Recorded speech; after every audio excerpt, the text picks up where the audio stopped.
I get shit done, I have fun, it's my time and I'm the one. I'm breaking through.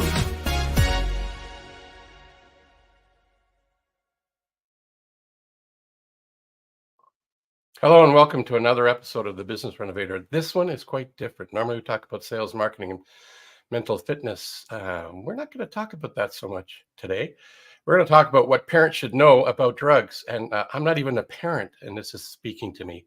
So stay tuned and hang out, because I have a wonderful individual who's on a mission to help parents and their children survive the craziness of the world. Not all the world is crazy, but there are some crazy parts. So that's what you're going to know, what you want to listen to, what parents should know about drugs.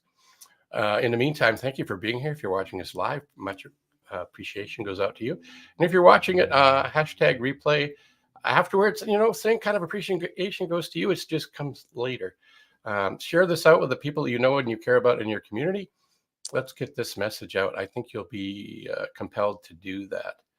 And again, subscribe to our YouTube channel at the Business Renovator on YouTube. That would be terrific as well. Help get this out to the world. And if you know of somebody who has an interesting story, introduce us. That would be great. So I'm also going to do something that's a selfish plug, shameless plug, I guess. It's very selfish, but it's shameless. It's about what I do.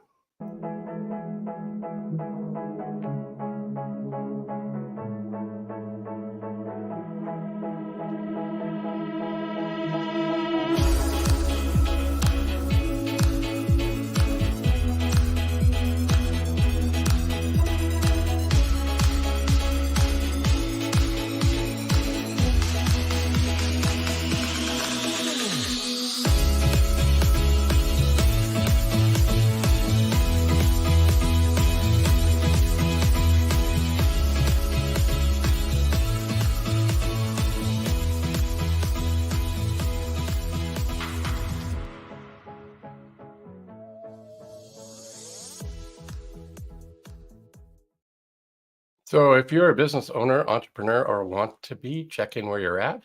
Go to the website, coachville.ca, and the top right-hand corner, there's a button. Push the button. The button says Business Growth Score. It's a complimentary assessment. Ask a number of questions, a variety of different areas in business. Be able to give yourself a checkup from the neck up, as Zig Ziglar used to say, and see where you're at. You might be knocking it out of the park and then give yourself a high five or pat on the back, or you might find that there's an area that you're looking for some help with. And if that's the case, reach out to me. I have a complimentary 30-minute, no credit card required coaching session. And if I'm not the guy, I know a bunch of coaches around the globe that I'm connected to that I can make an introduction, and you could have a complimentary 30-minute call with them. Today's show, is going to be different than anything I've done before. Usually we talk about sales, marketing, and then the journey of where people come from. I think we'll probably talk about some of the journey, but really it's about talking about your children, or people you know who have children, what you should know about drugs and how you can have a positive impact on it. My guest, who I met through the world of networking in a common group that we hang out with, he's actually a beacon of hope in the world where the challenges children face seem to multiply by the day. His tireless commitment to ensuring the well-being of children is nothing short of commendable. Through his innovative campaign, he seeks to address pressing issues affecting our youth and strives to create a brighter future for them. We're going to share a website URL, so you won't have to memorize this, but it's savingourchildrencampaign.com. And it's more than a website. It's a rallying cry for individuals and businesses to join the cause. Thomas is my guest. Thomas and Monson, I get to call him Tom, though, because we're friends, and understands that protecting our children requires a collective effort and invites us all to participate in this vital mission. So that's why he's on my show today, because, as I said, I don't have children, but I have nieces, nephews, and I know other people who have kids. So let's be helpful in that world. I'm going to bring Tom up right now. Hello. Good day. Good welcome. Good night, mate. Good day, mate. Happy you're here. I'm happy you're doing what you're doing. I'm sad that we have to do stuff like this, but it is what it is. So here we are. Yeah, it is what it is. I hate that saying. It is what it is. It is what we make it. And that's my thing. When somebody says that, I just sorry. I'm glad you said that. It's like the nails on the blackboard thing. Yeah, right. Exactly. Your show is about sales and marketing. Well, this is probably the most important sales and marketing job that anybody could ever have. And that's to sell your children on the idea that using drugs is not a good thing to do. And I'm just going to leave it at that. And I know we're not going to talk about the history of this thing, but I like to tell people, give them my motivation why I'm doing this. And my son was killed in 1992 by a drunk driver. And at the time, I had a publishing company, and we were producing not just books, but we were producing educational videos for law enforcement and schools and different things. And I had just started working on a program to help people teach about drugs and why you should say no. Now, I mean, because the cliche, just say no, and that's real nice, but that doesn't always get the job done. And so for like several years after that, I mean, I call the 90s my dark ages. And then finally in 1997, I started working on a film about drunk driving. And I went to see this emergency room physician who was going to do an on-camera interview. And he said, well, before we talk about drunk driving, let me tell you about something that's going on that you really should do something about. And I said, that's great. And I said, what is that? And he said, it's methamphetamine. I said, methamphetamine? What are we talking about? Crosstops, bennies, truckers' friends, things like that? Because growing up in the 60s, it was common for everybody to use diet pills and all kinds of stuff. He said, oh, no, this is nothing like that. And he went on for an hour and a half to describe this terrible drug that had just started coming across the country. And I predicted that, on a map that only had the West Coast red, that within a few years that the whole country would be red. And sure enough, the whole country was inundated with methamphetamine. And it still is, and it's still going. And some of the governmental attempts to stop it, I hate to say they're laughable, but when the South Dakota comes online with a campaign that says, oh yeah, meth, yeah, we're on it. And then they have these two old farmers, the picture of the farmer with the pitchfork and the overall, and it's this guy, right? And he said, yeah, meth, we're on it. And the message was just totally wrong. And I called up the governor of South Dakota, and I said, and she put me off to her person in charge of, and this was like in 2019. And she said, okay, well, thank you for your information. And in my head, I exploded in my head, because I've been doing this for years and years. And Phil, I just turned 75 this year. And, I thought I had pretty much run my race. And at that point, I just decided that I'm going to get back into it, because the last film I produced was in 2014. And it was about synthetic marijuana. And I don't know if you know anything about spice, K2 spice. And it's kind of, you used to be able to buy it in the convenience store. And, the stuff is deadly. And I've talked to so many people that had so many problems with it. But there's no profit in prevention.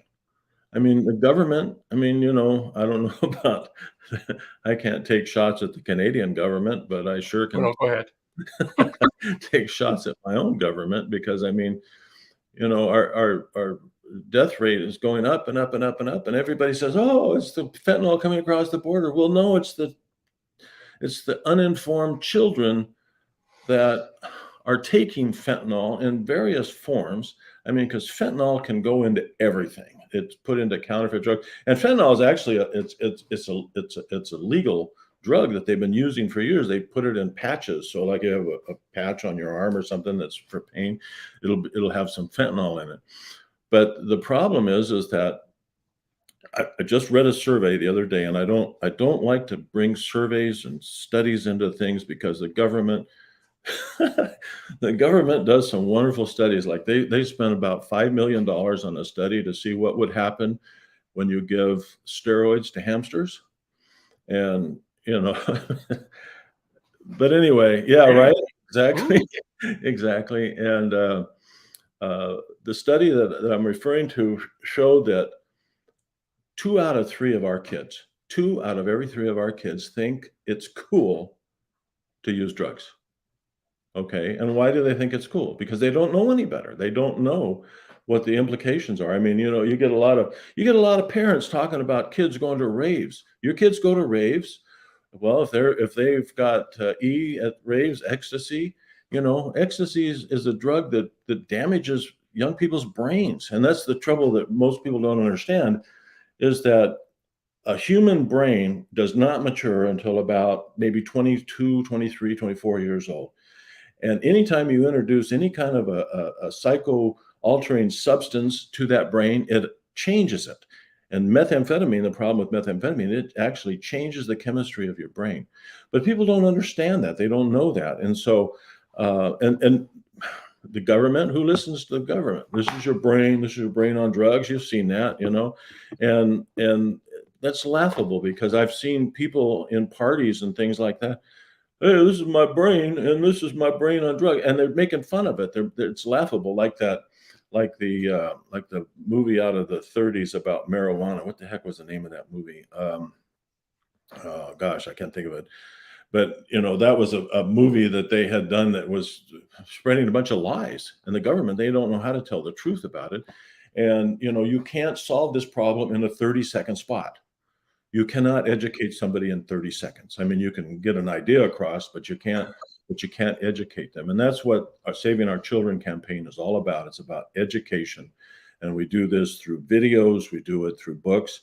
In fact, we just released a brand new book called Eric's Song. And let's see. I have some magic. Watch. Oh, magic. Oh. You are magic. Phil, you are the magic man. Well, if I can bring it on the screen, I have magic. There we go. Oh, wait. Yeah. Okay. This is from your website, savingourchildrencampaign.com, and this is the book that tells a compelling story, right? Yes, this is a true story, and it's actually a kid named Eric, and how he was like when he was like 12 years old. Because see, a lot of times people don't realize, but kids start using drugs when they're 10 or 12 years old. I've interviewed hundreds of drug addicts over my career. And one of the most compelling interviews I had was this 14-year-old kid. He was 14 when I interviewed him. And he said, the biggest mistake I ever made was when I was 6 years old. I got on the refrigerator and I drank my dad's beer. Well, that's great to own your problems, but that wasn't his fault. The dad should have had a little talk with him about the beer.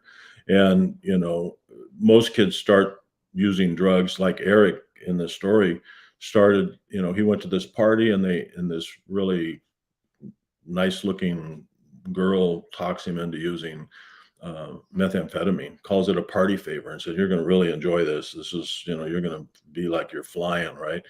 And so he takes it, and then the rest of the story is about his life as a teenage drug addict and what that's like. And it's a very compelling story.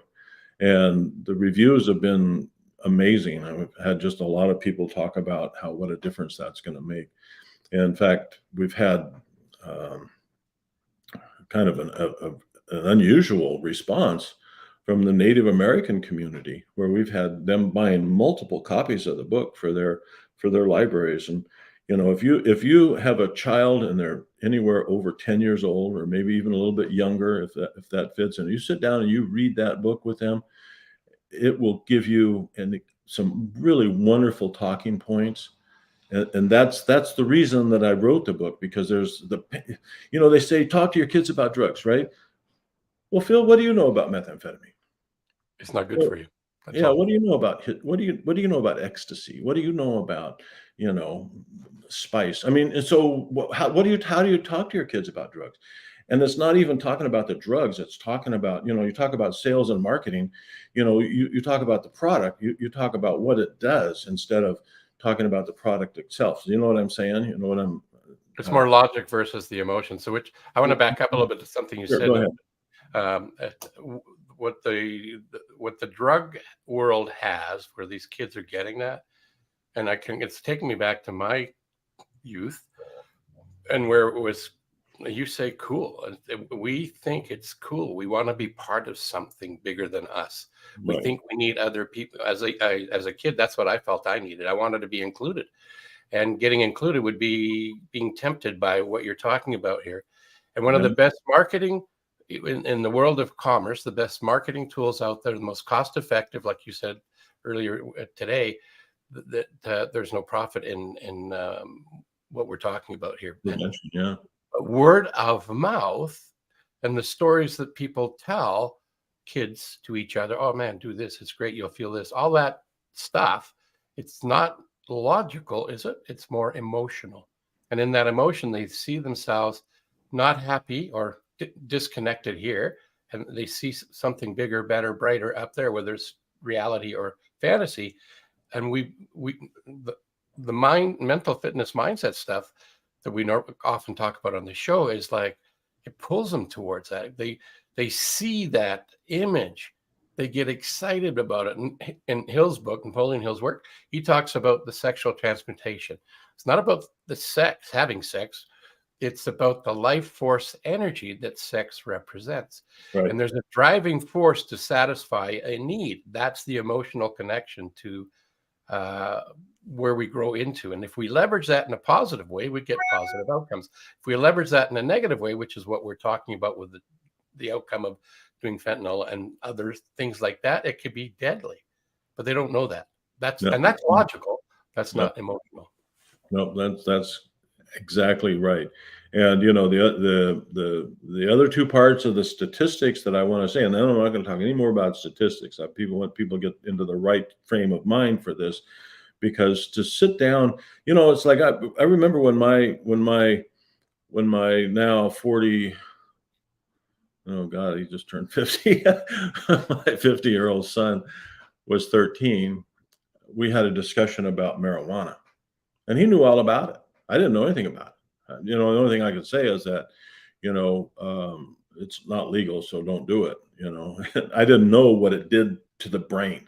Okay. And I didn't know how it would impede his growing up. And it did. I mean, it took him a few extra years to grow up because of, because what happens when you start using drugs at an early age, you quit maturing, because God gives us these challenges to overcome so we can grow up as people, right? So we become stronger. I mean, it's just like exercising a muscle. We get resistance, we build it up. And so, but when people escape through drugs, they don't have that resistance build up. Does that make sense? I want to make sure I get that point. Oh, no, it totally makes sense. It's making me think so when he was like 13, he was talking to me about, how good it was and blah, blah, blah, blah. Of course, back then, marijuana 25 years ago was about 1/10 of its potency today.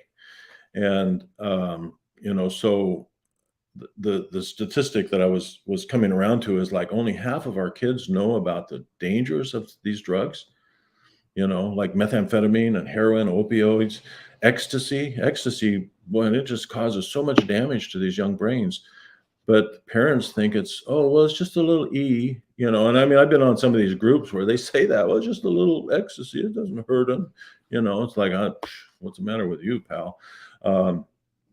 But that's but then I'm going to end the statistical thing with the one statistic that gives me a lot of hope. And that is that 80% of our kids, high school kids, if given the right information, are less likely to use drugs. Okay. I mean, just if you just sit down and explain it to them, but nobody does. They don't do it at the schools. The DARE used to do it, but it was done in a different way. And I mean, there's a lot of controversy over DARE, but the problem with DARE and some of those school programs is they put the whole weight on the kids. The whole weight doesn't belong on the kids. It belongs on the families. One of the best stories I have is I had this really close friend who was the president of a chamber of commerce. And we were talking about this, and because we had some chambers support us, most of them ignore us.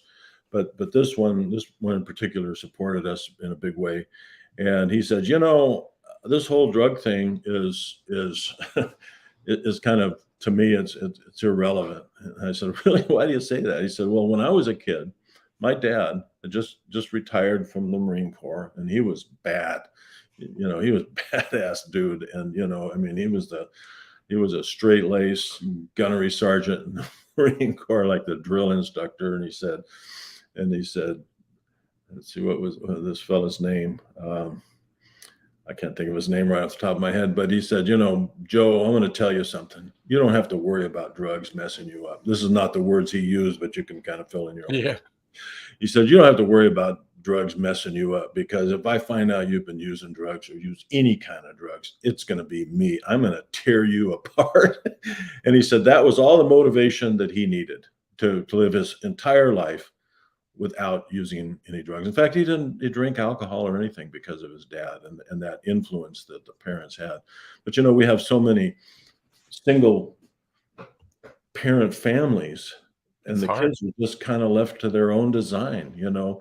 And I mean, you know, if I chose to, I could raise my kids up to hate any kind of a race or any kind of a ideology, you know. I mean, you know, I hope there's you know, let me give an example. It's like, you know, I hope there's no Trekkies in the but, you know, I could raise my kids up to just think Trekkies are the dumbest people on the planet, you know. And I know there's some brilliant people that are big time Trekkies, but, you know, why not raise our kids up to stay away from drugs? Mm-hmm. Why not get that mindset in there? But people don't. If you're not into the drug deal, you know, and I've never been addicted to anything. I smoked cigarettes. I shouldn't say I wasn't. And I smoked cigarettes for 20 years, and I quit those finally in 1992. And, you know, it was a horrible addiction. And so I do understand that, but most people don't understand the power of the addiction. And it's just something that we just need to get our kids educated about. And that's what we do. We're working on a movie under the same name called Eric's Song. And in fact, we're still raising funds to get that movie made. We were going to start in mid-November, because we have a date coming up in February where I have a commitment from an NBC affiliate to broadcast this thing. And if we broadcast it, then that would be proof of concept that we could then take to the National Association of Broadcasters meeting that they have in April. And so I've been really pushing to try to get that. One of my methods was to get this book released so we could, you know, take the proceeds from the sales of the book to put into the movie. And so if there's anybody out there that is interested in that. Yeah. So I'm showing this book, but this is a free book. This is not a money-making book. That's an the free book. That book right there has all the methodologies listed that I'm talking about. It shows why and how what I'm talking about works. And it gives an illustration, like the campaign that I did in Oregon years ago, where we were actually able to reduce the number of drug-related or heroin-related deaths in the entire state by more than 50% for 2 years. And you know, that was an amazing thing that we did. We had it on 26 different television stations in the state of Oregon, and it made a tremendous impact. And that book is absolutely free. All you have to do is just log on and put your email address in and your name, and, you know, and we don't ever sell names or anything like that. I mean, it all stays in house. So I'm on your website now. So I'm going to go back to the top. I don't know if this is good TV etiquette, but I'm doing it anyway. Yeah. So there's a production update. Yep. So this is the main site. We've got the URL there, savingourchildrencampaign.com. That's correct. The book, Eric's Song, which one you were telling us about earlier. This one is not free. It's fundraising. It's part of our fundraising efforts to raise money to make the movie. And there's a short, less than 4-minute video that gives you some insight and education right here. Not going to play it because we won't hear it live. You and I'll hear it, but nobody else will hear it. So that's kind of we want everybody to hear it. So log on, and it just starts playing when you open it up. Yeah, I had to turn it off. So I know it's automatic. You don't even have to be a techie. Yeah, I always hate it when people do that to me, but they always do it and it's effective. So so I decided to do it. But today's show is based on this right here. What parents should know about drugs, and so you can go get a lot more information from savingourchildrencampaign.com.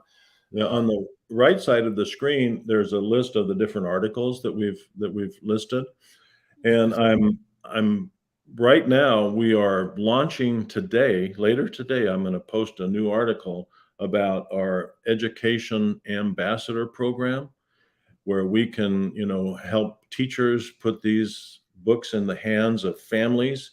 And I have this whole thing listed, and it's going to be, it's quite a detailed thing, but it's another way for us to get the word out there. And, actually, we have it set up to where the teacher can actually help do a little fundraising for their own school, in addition to helping save the lives of some of their children. I mean, it just takes a commitment. It's just, you got to say enough is enough. I mean, we lost in the U.S. last year. Over the last year, we've lost over 100,000 people because of substance abuse. And I remember thinking back in 2014, my God, we lost as many people this year as we did in the Vietnam War. Wow. But the next year, we're going to lose twice as many. And you know what the bad news is, Phil? If we don't do anything about this, these numbers are going to explode exponentially. And the reason is because if you look at a chart in this free book, there's a chart in there that shows what's going to happen because we're legalizing marijuana in so many places. And it's such a stupid idea, because I've done 2 films on marijuana, and people say marijuana is cool, that's whatever, well, it's not. It destroys somebody's executive function.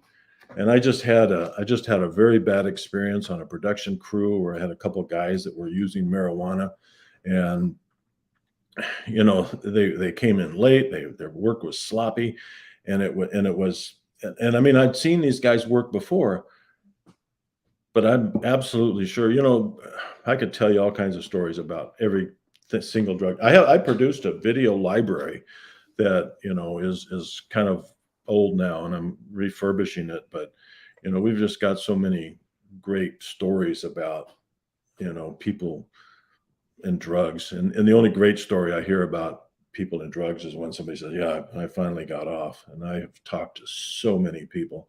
I talked to a guy in prison, another guy named Eric, by the way. And he told me, he says, going to prison was the best thing that ever happened to him. Was I shocked when he said that? I want to tell you, it's like, what? And he said, yeah, because if I'd never gone to prison, I never would have got clean. He said, and that happens so many times, but unfortunately, when somebody goes to prison, that's pretty much the end. I mean, I interviewed these other guys. I don't know how much time we got, but I interviewed this ex-convict group up in Oregon called the Iron Tribe, and they have a program set up. If anybody's works with drug treatment, this would be an interesting thing for them. But these guys had a recidivism rate of less than 20%. And in a normal world, the recidivism rate is like 60 or 70%, meaning that once people came into their program, they got their lives in order. And, like I said, I've interviewed so many people about drugs, and the only good story I ever heard was, and then I got off drugs. Yeah. One of my mentors along the way, one of his passions, he was out of Seattle when he was alive. And in his program, it was not the only thing he did, but one of the targeted audiences was a penal system in your country, and he wanted to reduce recidivism in the prisons. And so he did it. So he made that happen. And he goes into the reason why people go back there. has to do with their self-image, which goes back, I guess we weren't going to talk about mental fitness and mindset, but it has a lot to do with it. What we think about, we bring about. And if people are emotionally connected to the identity, who they see themselves as, that's what they're going to do. So somebody who's challenging and made decisions is put them in a penal system. When they get let out, if they're not I don't want to use reprogram, but if they don't change the way they think, they'll get out, they'll repeat again because it's comfortable. It's how they see themselves. Until we change the self-image of the people that we want to help, nothing will change. So whether it be kids think it's cool to be on drugs, that's a self-image thing, from my understanding. If we change the way they see themselves, what'll happen, they'll change themselves. Because we can't do it for them. We can only provide them with support and resources. Right. One of the things that I say, Phil, is that when, if a parent will sit down and read this book with it might take 2 hours. It's a short little book. It's I can't remember, like less than 100 pages. Which book is this now? Just to make sure everybody's clear. That Eric's on. Yeah, Eric's on. Yeah. Eric's on. If you sit down and you read this with your child, I mean, they're gonna get a self-esteem boost just from the fact that you would do that with them, that you care enough about them. And so many kids today don't think their parents care about them.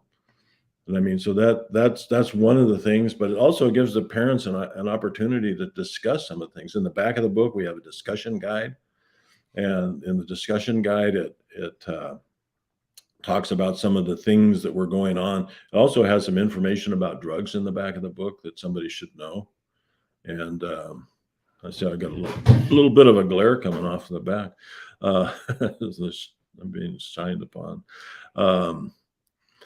And so that's, there's a lot of science that went into the writing of this book. Like I said, I've been doing this for 30 years, and, we've had some great, one of my best experiences. I was at a Christmas party. I produced this film back in 1998 called One Family's Battle. And there's a story about it. Another young guy by the name of Eric. And there's a lot of Erics in my life. And it was a very compelling story, very similar to the Eric song. And I was at this Christmas party, and somebody said, "Well, what do you do?" And I said, "Well, I produce these videos." And she said, "Oh," and she was really digging into it. And I told her about this one, and she says, "Oh my God, I saw that when I was in high school, and that just impacted me so much," And these videos have gone around the world. Actually, I got a call from a guy in Kenya one time. Wow. And he said that, in Kenya, when kids graduate from high school, they go out and drink, and they use heroin and do all kinds of drugs and stuff in celebration, right? And so he actually had heard about me through a woman, as he said, in Hawaii or someplace like that, and that she had actually heard a presentation that I had done when I was in Alaska. And, back in the day, I was all over the place talking about this stuff. And I guess I'll be once again all over the place. But, I have another book that I've done, and it's called Saving Alpha. And in Saving Alpha, I lay out a plan where you can take a community and you can actually make that into a drug-free community. And just, so that's also on the website. I have all this information on the website. Oh, very cool. I want to share something else too. Okay. In case people, this is one place to get caught up with what you're doing, what we're talking about. Another place is here. Just hang on a sec while I go get it. I'm going to change the URL so people can read this. And watch like magic. There we go. So this is your LinkedIn profile. And if people want to connect with you, they can message you here. But first of all, they got to find you. So I've put it right here, linkedin.com/in Thomas Monson. Yeah, and I'm real easy to get a hold of too. Tom at savingourchildrencampaign.com. My email is tom at savingourchildrencampaign.com. My contact information is there. A lot of people try to stay incognito on some of this stuff, but I'm just right out there, and I'll talk to you. I've talked to the drug czars. I've talked to governors, and the governor of Oregon gave us like the outstanding media award for what we did in in reducing drug-related deaths by 50%. Earlier on, I was talking about somebody who was a mentor of mine because I studied his content, and it's become it's in me cellularly. It's changed my way I think about a lot of things. I've been on that path for a long time, and what you made me think of was Pete Carroll, who's the head coach for the Seattle Seahawks, used to be in LA with USC. One of the things him and Lou Tice worked on wasn't drug related, but was gang related, and they reduced gang activity in the city of LA to wipe it out. I think if that's where they were at, and they did a really good job. So people like you and like Pete Carroll and others can make a difference, but you don't have to be famous. It just takes a community, and that's why I wanted to give you the airtime to get this out to maybe 1, 2, who knows, and who's going to have an impact with this today, tomorrow, or whenever this shows up in their sphere of influence. Yeah, that's great. Well, I do appreciate the opportunity to share this information with you and your audience. And, you know, one person can make a difference. And you know what? You know, you look at all the terrible things that are going on around the world, and you don't want those things to come into your house. If you have children, spend the time with your children. You know, Carroll O'Connor, the famous Archie Bunker, his son Hugh died from a drug-related cause, and he did a PSA, and I think I actually have that on the website. And his comment was, you do everything that you can to get between your kids and drugs.